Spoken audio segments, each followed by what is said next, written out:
It was summer 2022 in France. The interesting thing is, I've never been to France at that point. So that was my first time in the country, first time in the city that I would find myself in. Look, so at that time, it was sort of the second year after the height of the pandemic. I just returned from Asia, from living in Asia for the past 7 years. And I grew up in the Czech Republic. So Europe is sort of where my parents live, our family, that's like our second home. So I was long overdue to return home, but I didn't really want to go home yet. So actually I got to Basel. So in Basel there was like a huge conference, 600 people. Everyone was there for one reason, which is consciousness, spirituality, and healing. And I guess my naive self thought that, oh wow, I didn't get COVID. It's like, it's a second year, probably I'm just gonna skate through and no issues at all. But the thing is, I caught something over there in this conference. 600 people, one room. After the conference, which by the way, I was feeling disappointed because at that time, I thought like this is my last chance to get the answers to my life, how to fix my life. And I didn't get it. So I left the conference feeling disappointed, feeling down. And then I was like, okay, so you don't want to go home. What's next? So I'm like, I'm moving west. And I found Airbnb in France, just the city I've never been to. And I'm like, okay, 1 month, checked. I'm just gonna book that and go there. So I was heading to Reims. That's the name of the city. Some sort of champagne city. And yeah, I had to get there because that was my plan. So on my way going there, I already knew that I'm in trouble probably because I caught something. I could feel in my body, like my throat was acting out. It was like scratchy. But I had so much adrenaline and I felt like, yeah, I have to finish this task and get to the apartment and I have 1 month to like deal with it, right? So finally I arrive in Reims. I find the apartment. It was self check-in. So again, I saw no one and I'm like, I'm getting in. So I get into the apartment. And though I thought that this plan would lead me to something else, when I got into the apartment, when the adrenaline, kind of washed away, I had this terrible sick feeling like in my chest. On one hand, obviously COVID, I caught it. On the other hand, I was alone, isolated. No one knew where I was. My parents do not know where I am. My friends do not know where I am. And I was in the mood of like, I'm not letting anyone know where I am. I was closing down at that point. And so the combination of those two, obviously COVID is just like physical, it's like physical pain. And then there's the psychological, emotional, and spiritual side of me. And it was like, bang, it's like everything just got into this like bubbling up point of, okay, so let's see what the universe has for Van. So I couldn't stand, I couldn't sit, like immediately I'm like, I have like one big luggage, I just threw it somewhere and then I had to lay down immediately. Very weak. I felt like my energy was going down and down and down and down. So as I lay down and I was giving up at that point, pretty much. It felt like I was like, knocking my head against the wall. This is not the answer, Van, like whatever you're doing. And there was one person that kind of reached out to me and that was a little bit of a like a helping hand, and they asked me like, where are you, what's going on, are you okay? So at least there was like one person on this earth that I managed to tell them like where I am, at least, yeah, the name of the city. And I remember just like closing off my Wi-Fi and I just like pushed my phone away and then I drift off. So sometimes must have passed and then I wake up to a loud bang. And this was so loud, it was like the bomb has gone off. And so like it literally wakes me up. And as I am up, I thought, well, is that the neighbors upstairs? Or is it like, from the streets? Or is it friends? Like, is this how friend is like? But no. I realized that my soul has popped out of my body, that I am no longer occupying this vehicle. And with that realization, immediately I started to rise up. Like my soul just got lifted up and up and up and up. And as I go up, I managed to look back at my body. And of course, I see myself there, knocked out, completely unconscious. And then not only that I saw myself like you see me right now, but I saw myself internally, like the inside of me. So it was like X-ray vision kind of thing. And I'm no doctor, but when I looked at that, I was like, this is not okay. Like, I am not just in deep REM sleep or like, taking a rest. Like, I saw how inflamed I was, my lungs and my throat area, airway, everything. And I knew that this is emergency. Like, this is urgent. Probably at some point, without notice, I would have to either exit the game completely, or if I managed to come back, then I would have to fight for my life. So with this knowing in the back of my mind, I really just trusted the process. I'm being lifted up, gravity has nothing on me, and whatever happens, happens. So I'm still here on Earth. Like, I'm still here in the 3D, and I'm floated up, from the room itself to the ceiling, and then floating where the sky is. And I keep going up, up, up. And then throughout the NDE, what happens is that I would hit a certain threshold. And here, it feels like a change of frequency. It's like something is bubbling up, and then bam, like the gates of another dimension opens up to me. And I always describe this as another dimension being stacked upon the third dimension. So I'm still in the third, but just more information opens up to me. So throughout the process, I would go to the third, to the fourth, to the fifth, and to the sixth. And it's just like this gradual process of more information opening up to me. So as I arrive at the fourth dimension, here I have my life review. And here it was like looking at a book of life. It was everything that happened to me in my life from the moment of conception till that moment that I arrived in France. So I look at the book, and in 1 second, I could just see, like, my life flashed before my eye, and I just understood everything in 1 second. But then I also had full control over this book. Like, I could, go through the pages, I could go backwards, forward, and really just pick whatever memory that I wanted and look into that and relive that. So here, I think the 1 second of looking at the book, like this overview of my life, I think that just got me, because it was like this inherent understanding of, in a way, I felt my life contract. That's how I felt at the time. That I didn't live up to the expectations that I had for myself, that I chose prior to coming here on Earth. And I like to say life contract for me is just being with the right people at the right place at the right time. And though, at that time I feel like my life on paper, maybe it looked pretty okay, but inside I was feeling nothing like it was okay. So in my 20s, I was suffering a lot, emotionally, mentally, even physically. So over here, I could look into those memories, and some memories kind of stood out to me a little bit more. It was like shining a little bit more. But as I looked into it, it was just that. Like, I could just relive whatever happened to me in my life. And a lot of the moments were the moments where I was a victim to the situation. So it was not pleasant at all, actually. But I took it for what it was. It was just showing me my life, and I think it was just a realistic view for me to see everything. So with that, again, I find myself back in this like hands on the chest and laying down position, and then I again, like, my soul get lifted up.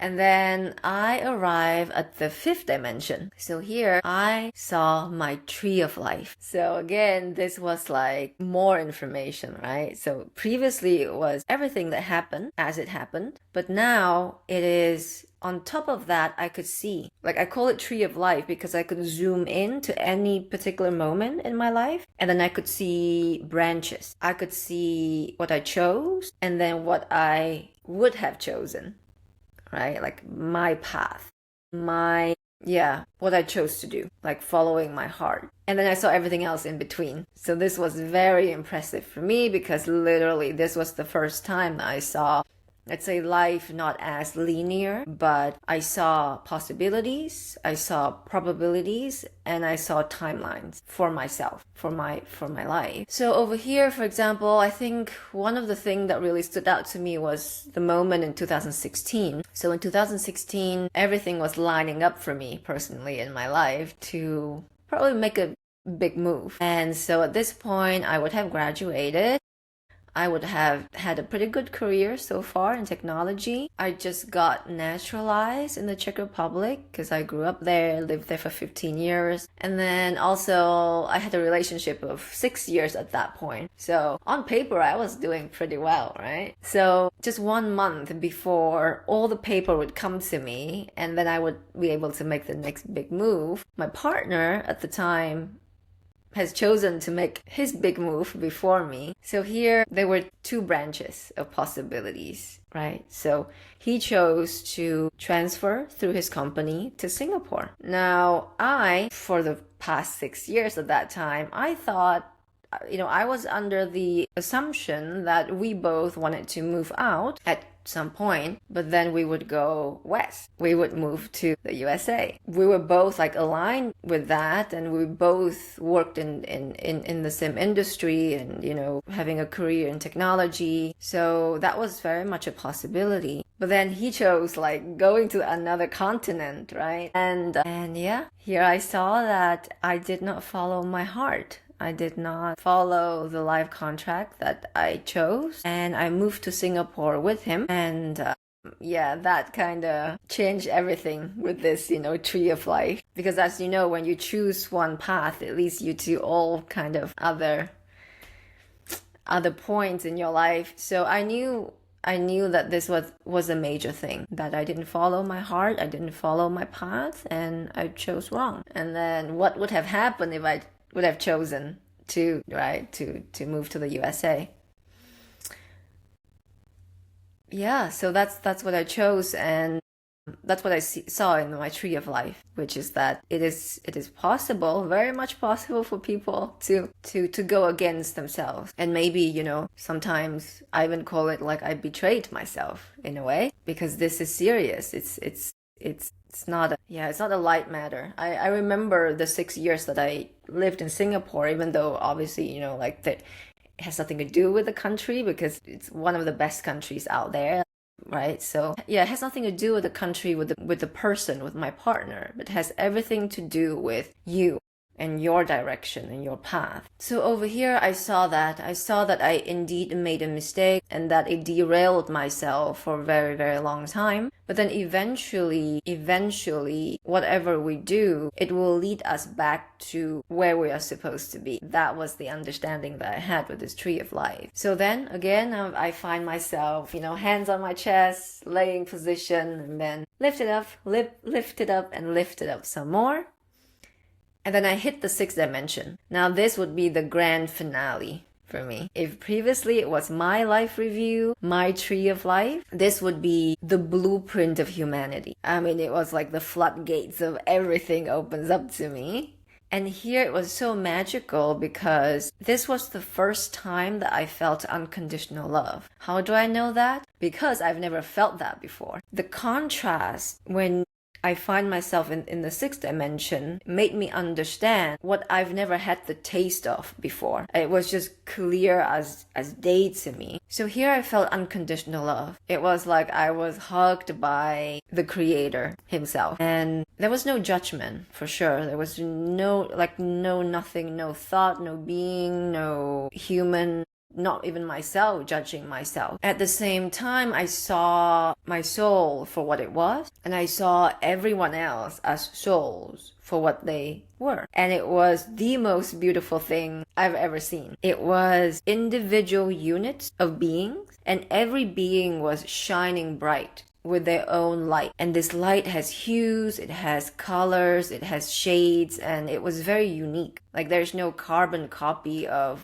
anyone, right? Every single person is very unique with their own signature, fingerprint. And then I saw that we were all interconnected. So it was like this moving mesh. So everything that I do, just a tiny thing, would have an effect on the entire web. And everything that you do, same. It would have the effect on the entire web. So there's no possible way to be isolated. Just like I found myself in France thinking that, being isolated is the answer. So yeah, over here, It felt like something healed in me, even though I didn't know what the answer was. But it felt like if there were like shattered pieces of myself, then it got back together, or at least some of them. It was like this just like snap where I felt more whole than before. And so in this kind of state of just absolute contentment, a portal offers up to me. And yeah, I've told this story for a few times now. Basically, what I didn't know was, well, if I jump in, I'm going to see a vision of the future. And not only that, not only see it with my own eyes, like something projected on the screen, no, I would actually find myself in the middle of that experience. And let me tell you, it is going to be really, really futuristic and bizarre, even for me at that time. Like, this thing really blew my mind. So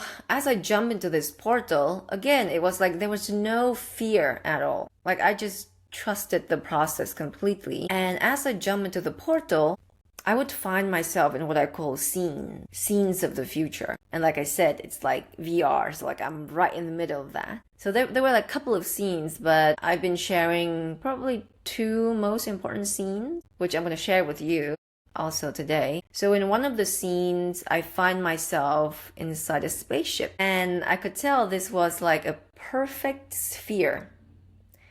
And it was really like tiny and cozy, because I had two thoughts when I was inside that ship. One was that this feels like home. It has everything that I need. It's very realistic. Like it didn't seem like some sort of like alien made it. It felt like human made. And yeah, I was like, I could live here for a very long time, trust me. So that was the first thought I had. The second thought I had was, for some reason, I felt like this would, like, I knew that this was not the reality, that this is vision of the future. But I knew that this would happen, not, sometimes when I'm long gone dead, but this would happen in our lifetime. Like, it felt so within my reach. So those were the two thoughts. But in terms of how it looked like, so obviously it was a sphere. There was like one single bed. There was like a shower. There was a workstation. There was like one long window on the left. And then beneath my feet,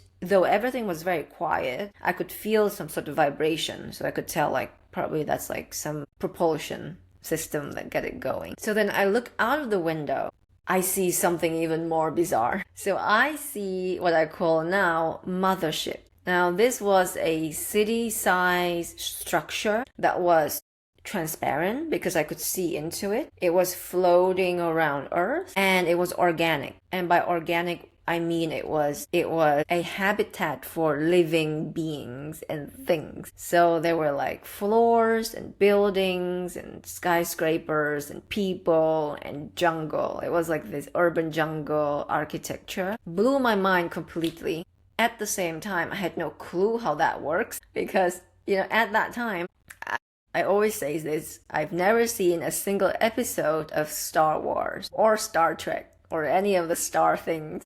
And even today, even knowing that this is very popular, I've never even checked that. So you can imagine how amazed I was at that time. So yeah, I see mothership. I see different kind of spacecrafts coming in and coming out, the mothership from Earth to mothership. And yeah, that blew my mind. And then when I get to the last scene, I would have landed on Earth. Now this is again me, myself, and I in nature. And yeah, the first seconds of me in that scene, I already knew like, oh my God, this is just like music to my ear. This is amazing. So again, I'm in nature. It felt like it was Europe, like springtime. It was very pleasant, very peaceful. There was like a river beside, it was like river. When I looked to the left, the grass was like the greenest grass I've ever seen in my life. I hear the birds chirping. I look at with the right corner of my eye, and I see the spaceship, the spheric vehicle that I was in. And it was hovering above the ground. It was half open. I could see inside. And I remember saying like, yeah, that's the one, that's the one, that's the one, that's the one. I was just there. And again, I felt so content. But now the feeling of peace just like flooded through my core. And I remember I closed my eyes and I said, This is the most peaceful feeling I've ever had in my entire existence. And what I didn't know was, with that signature feeling, that was it. All it took was to feel yes. And I was kicked back into my body so fast, like I was Flash. Because the next second, I am in my COVID body again. So I back in my body, a lot of pain, very hard to breathe, still lungs are on fire. I opened my eyes and I could see, the window outside. It was getting dark already. And I had a couple of thoughts. One was that the worst is over and that I will recover very fast. The second is that, and this was more of like an earworm, so it would sort of replay in my ear, in my mind for the next 4 years after the NDE. And it was saying this. It was saying, go and finish your old life. Finish your old life, finish your old life, finish your old life, no matter what. So I really took this to heart. And yeah, I knew that I had certain things in my life contract to finish before I can start a new cycle. So I booked 1 month Airbnb in France in the city of Reims. Actually, on the 5th day, I contacted the person that was kind enough to check in on me. And then on the 6th day, the person offered me help. Instead of, okay, Van, staying in France, you do not know anybody, you could come back to Basel and we're gonna get you help. You will be able to recover. And I did. I took that offer and went back to Basel and recovered very, very fast. Though I've never told anyone of my NDE until 2000 because of that earworm that was going in my ear, which was saying, Van, whatever you do, you gotta finish your old life. And it was this year or last year, the end of last year, that I really felt like whatever I did for the past 4 years, I did finish my old life. And I feel more free and more ready than ever to take on the next cycle of my life. Guess what? I haven't told my parents about it. I feel that it is part of my personality. Well, first of all, I am an extreme introvert. It's very hard for me to open up. And when I open up, it is because there is a purpose behind it. So, though, with my parents, after the NDE, I managed for the first time in my entire life to reconcile our relationship. But I didn't need to tell them the NDE. It was just, I think, something happens when NDE is very profound, and it sort of changes your psyche, and it changes the structure of who you are. That for sure, when it comes to my parents, I reconciled with them, which I thought that would be not possible at all. And in fact, I'm back where I grew up right now, and that's a big step for me, because for the longest time, I didn't want to go back. I didn't want to be in the country that they chose for me to grow up in. But yeah, for me, sharing the NDE, definitely there's a purpose behind that. It was actually the vision of the future. When they showed that to me, I felt, trust me, I thought really hard for those 4 years, should I share this or not? But then I think there's a little bit of responsibility. When they show you something so incredible, I don't think that is meant to be just for me, to keep it for myself. I need to externalize that and share it and see where that leads me, so that I can be part of making that future come true. I didn't get to my NDE because I had a perfect life. It was the opposite, right? I was very much just a few days before the NDE, I was this mouse that was looking for answers. I was please tell me what to do, what's next, how to fix my life. And in a way, I think with every crisis comes a blessing, and it can really shake you to the core. And that was the case for me. But I think in the end of the day, I think the most important thing that I learned from this is that you have to follow you. You have to be you. You have to do you. You have to follow your path. Whether we really remember exactly what our life contract is, you have a life contract, I have a life contract, and we agreed to those things prior to coming here. And we gotta do everything that we can to, yeah, to finish that for ourselves, not for anybody else. So yeah, for me, with my NDE, it's the vision of the future, but also that I've been trying to empower other people to be themselves. I think that's really the most powerful message of all. I'm on YouTube and I'm on Substack, One Only Van. I started to contemplate about writing a book. I have so many insights from my NDE.